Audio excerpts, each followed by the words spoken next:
Hi, this is Amy and Melissa. We are a couple of retired Texas teachers who are CALTs, Certified Academic Language Therapists. We started our own businesses, and now we have a podcast called The Dyslexia Duo. So join us for our informative podcast, where we'll delve into dyslexia, covering the topics that affect parents, therapists, teachers, practitioners, and anyone who wants to learn more. We'll guide you through everything you need to know, from the first signs to the intricacies of dyslexia curriculum placement and beyond. This season, we will cover the referral process, what to expect when your child or student is dyslexic, the generational impacts of dyslexia, and how to support those affected. Come join us.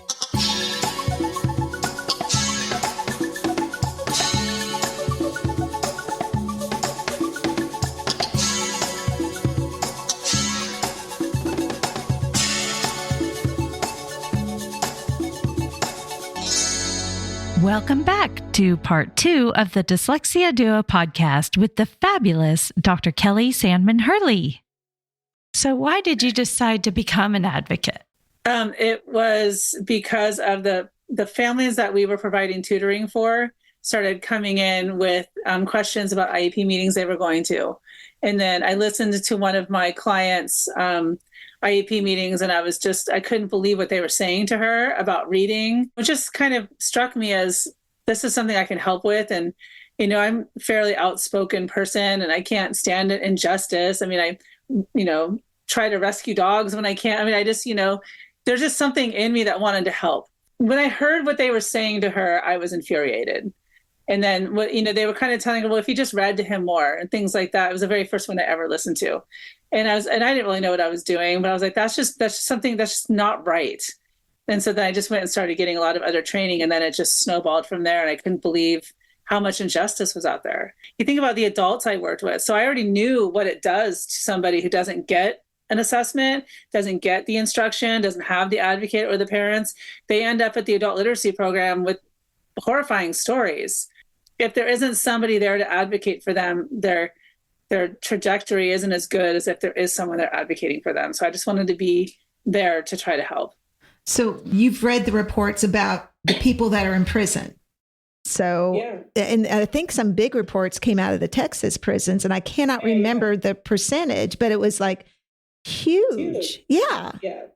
I visited a prison when I was writing my adult-sided dyslexia book.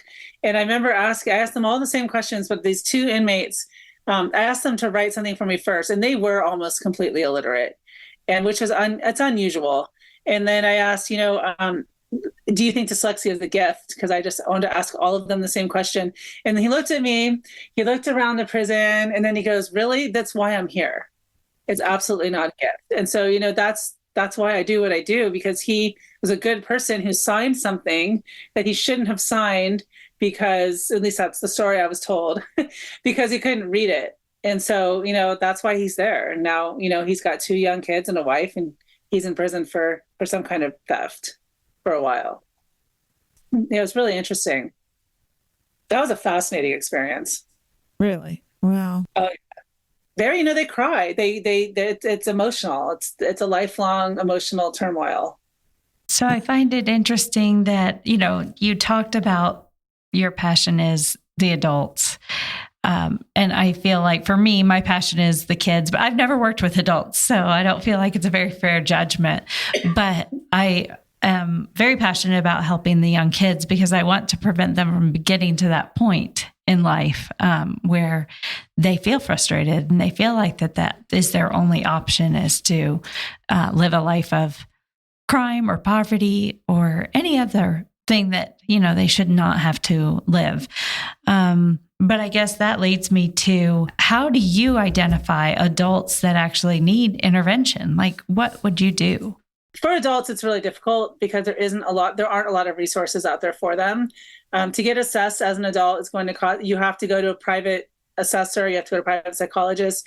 Some people can go to a college and they can assess, but they don't typically diagnose. They usually assess for accommodations and things like that in college. It's just a big area that needs a lot of development.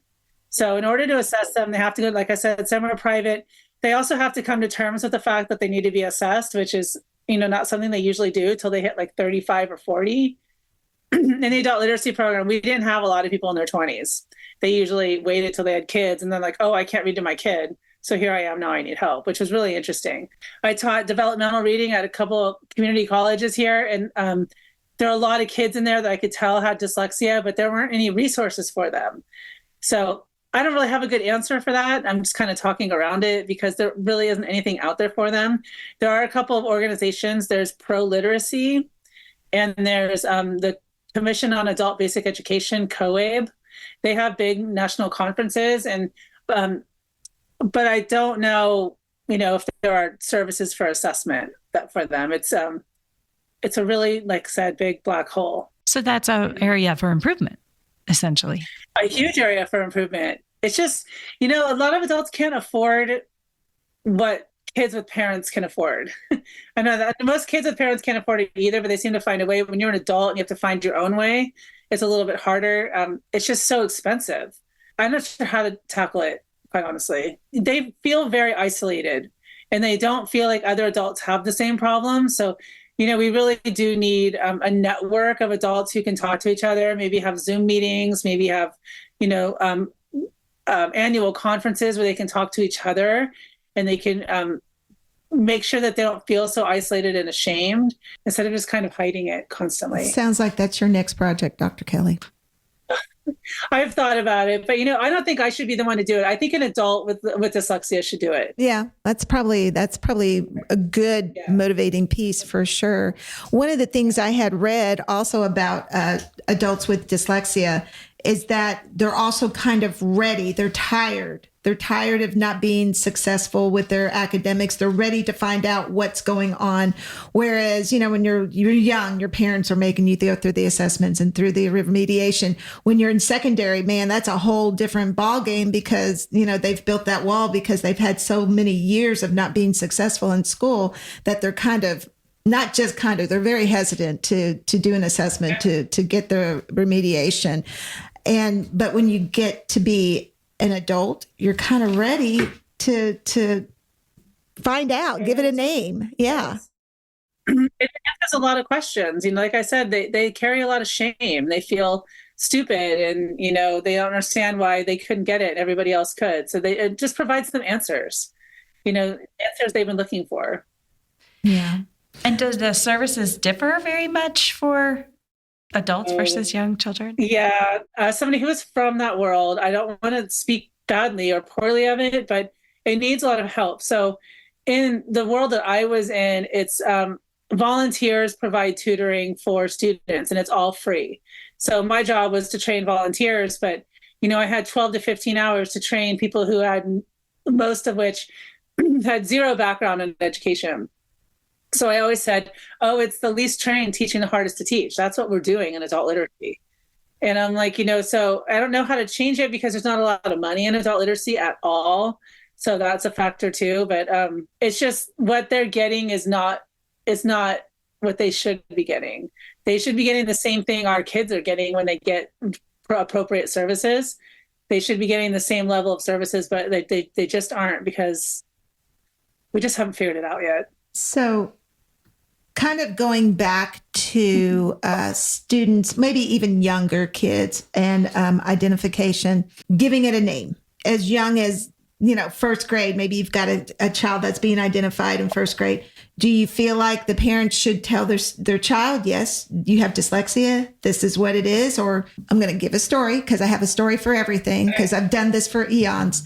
I can remember I had a parent that I evaluated the child. We went to, at the time, 504, and we discussed, and I said, he's going to start to come see me. And the parent's like, well, how's he going to know when it's time for his class? Well, it's elementary. I'll go get him. You're going to show up at his door?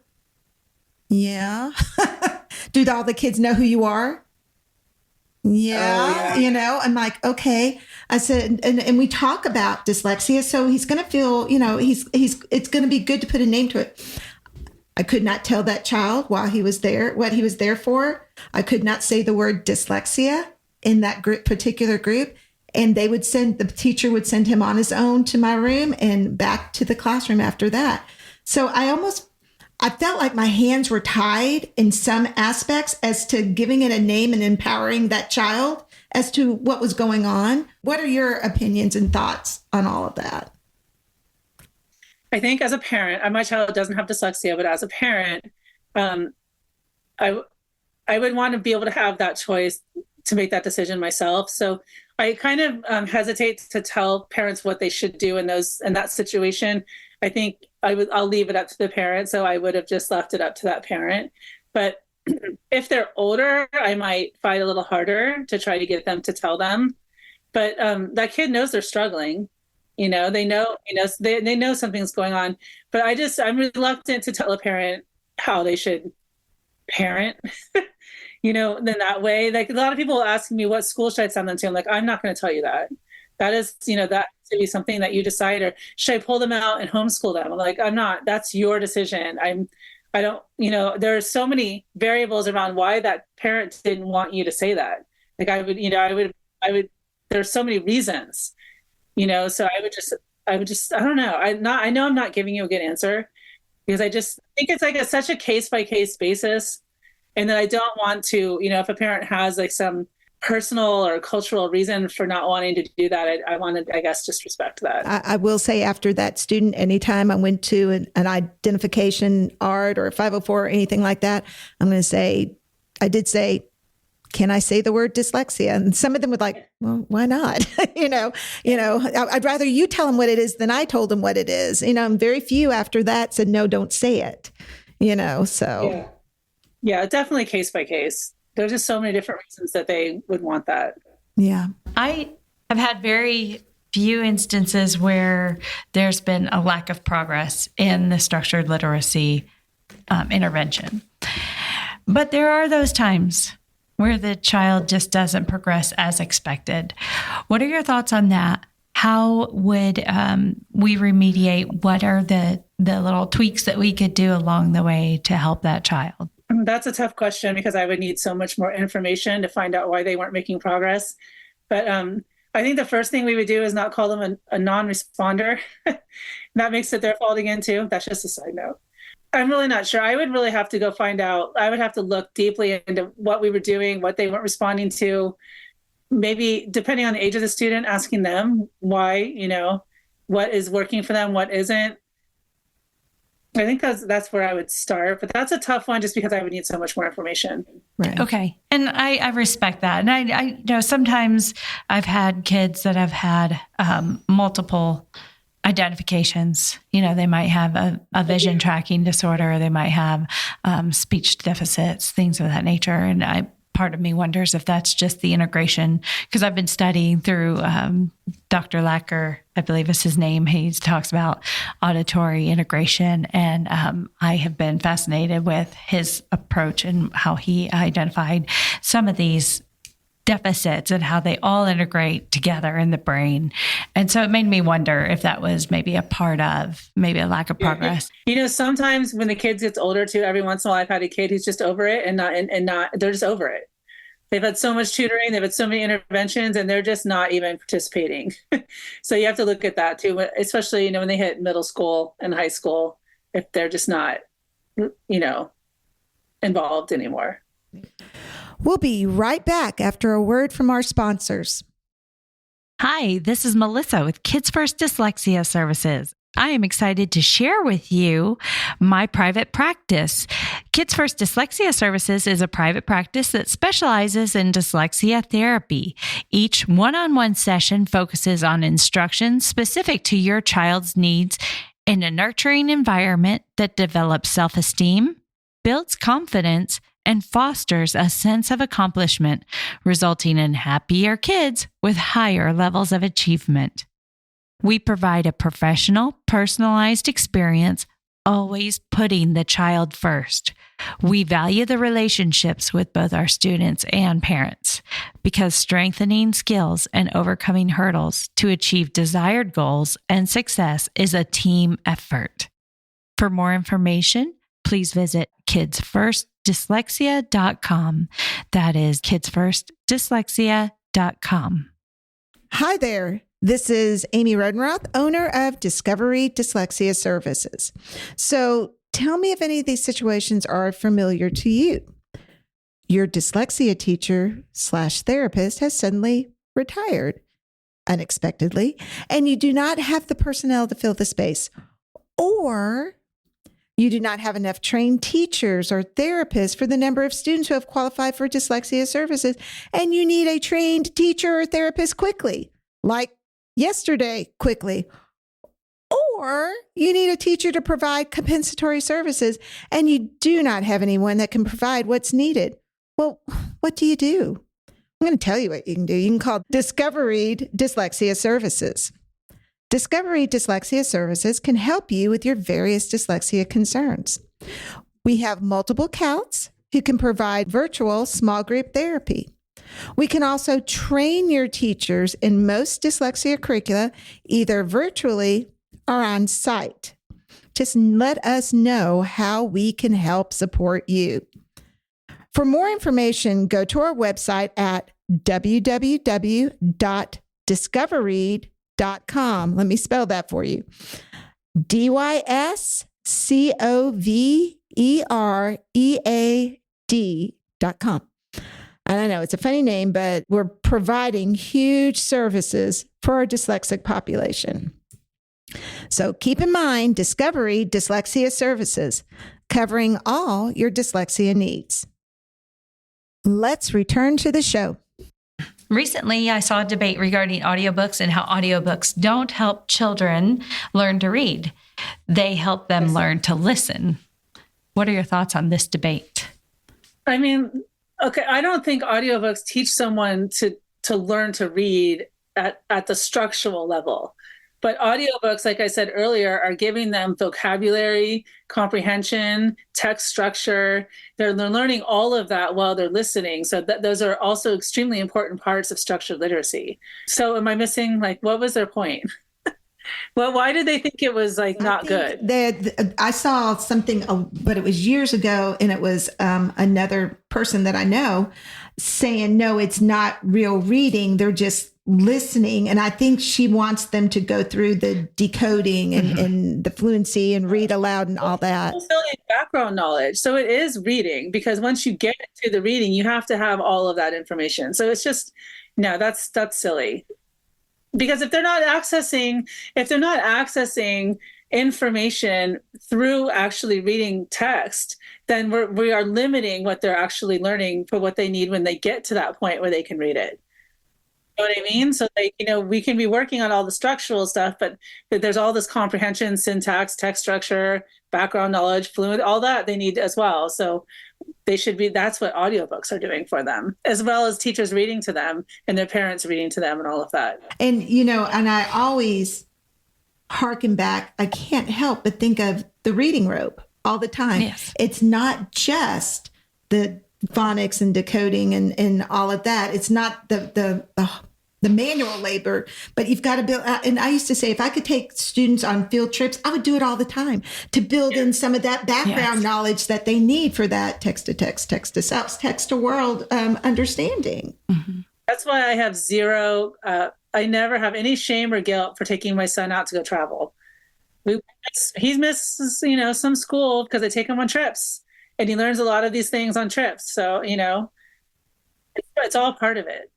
And during some of our dyslexia therapy time, I a lot of times will introduce a word of the day, and we'll talk about what the picture looks like.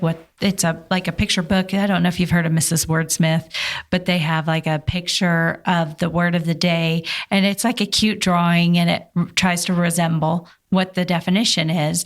And we have a talk about it. We talk about, that picture, what is going on there? And we really just take it apart. And then I talk about the word and what the word means. And then I try to connect it to them. Has this ever happened to you? So it's really just getting them to think. And honestly, no, it's not flipping cards, and it's not having them do the letters and sounds, but it's opening up a whole different world for them. It's all part of it.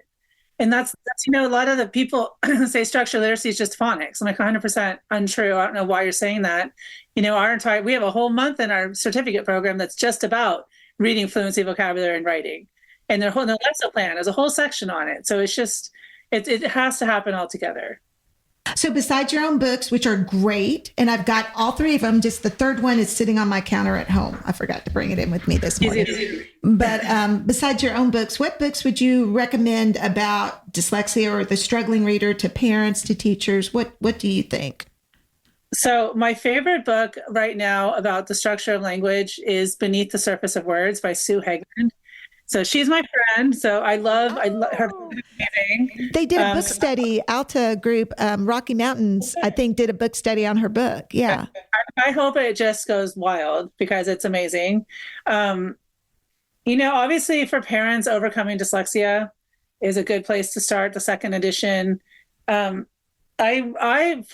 people who have, who want to really dig into the brain part, I really liked Marianne Wolf's book, Proust and the Squid. That's one of my favorite books. It's not an easy read. Yeah. It's not an easy read. It took a while, but if you can do like doses of it, that's fine. Her book, Reader Come Home, was really, really good. It was really, she's just brilliant. Everything. Oh my gosh. I was listening to her on another podcast and I'm like, I don't know what you're saying. I had to keep rewinding and rewinding. She's amazing. I would say for kids, Fish in a Tree, and just all, the ones that everybody already knows. Fish in a Tree was really good. As far as websites, I really like Peggy Stern's website. It used to be called Dyslexiaville. It's not called Dyslexiaville. I can't remember what it's called now. Oh, it's It's Deville or something like that. Oh, good for the social emotional part. Amazing. I can't think. I know I was supposed to come up with a list. There's so many out there. I would just recommend going to your local state's Decoding Dyslexia page. They always have a big, long list of resources of really good books there. What experts continue to inspire you with what you're doing? Or it's probably the people that you know. Well, it's like, I don't know if I'll just tell a story about Sally Shaywitz. So when I first started this, I went to the IDA conference in San Diego and I saw her speak, and I was, not really sure what I was going to do. And then after I saw her speak, I'm like, oh, I'm going to get my PhD in dyslexia. That's it. It was fascinating. So she inspired me to start this whole journey. The adults did, but she inspired me to start. What inspires me now, it continues to be the parents who really go out there and make this stuff happen. And, just make things happen that I can't believe, they make happen. And then obviously the kids and the adults I'm very motivated by the other experts and I appreciate them. And I love our conversations and listening to them and podcasts, but I'm inspired by the parents and the adults. That's why, I kind of like to listen to them to see if I'm right. So, I don't try to wander around talking about this and then not check myself. So I always try to check myself against what the parents are saying, is what I'm saying, what you're experiencing. That's why I wrote The Adult Side of Dyslexia, because I talk so much about this, but am I right? So I asked all the adults, I'm like, oh, okay, I'm right. I'm on the right track. And I just wanted to make sure that I do everybody justice. So just, listening to all of their stories. Well, and you do that for us out here too. We're checking ourselves with you and with these other experts. Just, we are in the throes of it. We're there at the battlegrounds, basically, teaching these children, and to have people like you giving us that information that, hey, we're doing something right, or we need to check ourselves. We need to do something differently. We appreciate all of your wealth of knowledge too. Thank you. Appreciate that. I wanted to ask you, this might be juvenile, but what is your favorite continuing education course or courses?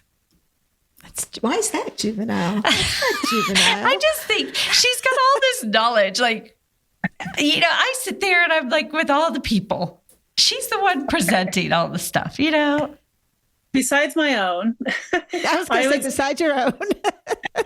There's one course about IPA that is out there, and her name is Patty Bottino Bravo, and she did a presentation at our conference last year, and I went through her IPA course, and it is so good for anybody who's working in this field. So for teachers, for people who have like structured literacy backgrounds, Orton Gillingham, whatever it is you're doing in that arena, it's amazing to understand IPA, and she describes it unbelievably well. I would also really strongly encourage anyone to take Pete Bauer's courses in structured word inquiry. But I would just Google structured word inquiry and take those continuing ed classes. I really think that the dyslexia community, as far as a professional level, is really missing the IPA boat. So if we all understood IPA, we'd have another level to our expertise that can help the student. Do you know what IPA is? I don't. I was actually just going to ask you. International Phonetic Alphabet. Yes. Because I knew SI was structured inquiry or structured word inquiry. That one is where the etymology meets the morphology meets the phonology, and it's really powerful. That's what Sue Hagelin's book is all about. Yeah.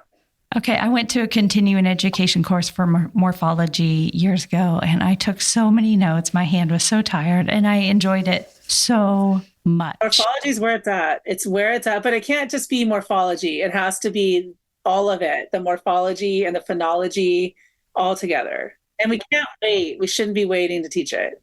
So that's one of the things that they said that, fourth grade, fifth grade is when you should start introducing this. So no, because you can teach a kid that cats has 2 morphemes, cat plus suffix S. And and even in our dyslexia curricula that we use, we teach consonant suffix S pretty much right off the bat. Yeah, we do. We do. And if you think about it, kids, because English is morphophonemic language, kids play with morphemes before they can read. So, they'll say a past tense word that is irregular in an ED format if they don't know that it's not an ED format, because they know that we speak and use morphemes in English. So they already know about the morphemes, and then they go to school and we're teaching them syllables. It's kind of confusing. Well, I guess I've got to go do some continuing education now. I would suggest those 2 for sure. Thank you for that. Awesome. Do you have anything else you want to tell our listeners about? I would love for you to talk about your advocacy course that you and I were talking about before we hit record. So we offer a 9-week dyslexia advocacy course. It is completely online, and it goes over, starts off with what dyslexia is, goes over IDEA, 504, goals, accommodation services, letter writing, all the processes like due process and mediation, goes through all of that. And then they do an activity, or they have to do an assignment at the end. So, and once you're done with that, then we certify you as a dyslexia advocate. So, we really dive deep into what it is, but we completely just laser focus on advocating for kids with dyslexia. So there's another program out there about advocacy, but ours is just dyslexia and advocacy. They're both good. You can have them both and just be an awesome advocate. But we really just focus on all the things that come up in an IEP meeting when you have a kid with dyslexia. Oh, so it's starting in October, I think, right? Next one starts in October. Yes. It's all online. I already said that. But it's taught by me. I go in there and answer questions. Yeah, no, I read over it pretty closely because I was like, maybe. It's good. I really enjoyed putting it together. And putting together these courses is hard, but that one was it was fun. I'm going to talk to my parents about doing that right now. Oh, good. When I get back on Monday. I'm not contacting them on Friday afternoon. Okay, so I've got another question. Oh. What organizations would you encourage teachers and parents to join? So this is a tough question for me because I would definitely encourage parents to look at their decoding dyslexia in their state, because every state has their own personality, they have their own culture, and they know all the local resources. So when people email me and ask for information about, local tutors or testing, or I always send them to their local decoding dyslexia because they know who's good and not good in their own states. Your state, my state, they have multiple branches of decoding dyslexia. Some just have one. I would definitely go to your local IDA branch. So most states and cities have local IDA branches. You can go to the IDA website and get basic information. You can go to LDA, Learning Disability Association. There's a lot out there, but honestly, if you start at the Decoding Dyslexia site, you can go back to the resource page and they have links to everything. But I would definitely start in your own state because, again, every state has their own legislation, their own culture. So you want to start there. Thank you for that. Well, thank you so much and we really appreciate you coming on and doing this with us. And you're our first really big guest. Yes, you are. Oh, Did we do an official thank you and sign off? Because maybe we need to. I guess we need to. What's our big sign off? We're going to say thank you. Oh, okay. Thank you for coming on the show for the Dyslexia Duo. We really appreciate your time, and we really appreciate everything you do for the dyslexia community. We really do. And you are our very first expert guest. Yay! Very honored. Thank you. Thank you. We appreciate you. The Dyslexia Duo podcast hosts are Amy Rodenroth. Melissa Dean. Our producer is Greg Rodenroth. You can find us on Facebook at The Dyslexia Duo. Email us any questions or comments at thedyslexiaduo@gmail.com. Awareness is so important. Share this podcast with your friends, family, and teachers. Thanks for joining us. Bye.